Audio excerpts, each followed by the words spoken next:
అయితే మనకి జనరల్‌గా దీపావళి అనగానే తమిళనాడులో పెద్ద పండగ బేసిక్‌గా. హ్మ్. వాళ్ళు బాగా సెలబ్రేట్ జేస్తారు. ఎక్కువ నమ్ముతారు. కొత్త కొత్తయన్నీ ఓపెన్ చేస్తుంటారు. అయి చేస్తుంటారు. హ్మ్.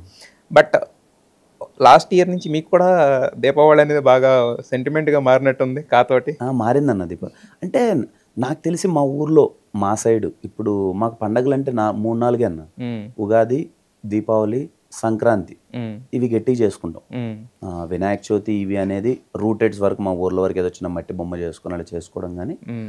ఈ దీపావళి అనేది మాకు మంచి సెలబ్రేషనే. హ్మ్. దీపావళి అనగానే మేము పటాకాయలు ఒక 3 రోజుల నుంచి ముందే ఇంట్లో వాళ్ళని అడిగి డబ్బులు సేవ్ చేసుకొని ఎక్కడికెళ్ళి చిన్నమండమని అమ్ముతారు మాది. హ్మ్. ఆ చిన్నమండంకెళ్ళి ముందడ పటాకాయలన్నీ తెచ్చుకొని పెట్టుకొని 3 రోజులు ఊర్లో కాల్చేవాళ్ళం. ఆ వీధిలో ఎక్కువ కాల్చారు, ఈ వీధిలో కాల్చారని దీపావళి అనేది సెలబ్రేషనే. హ్మ్.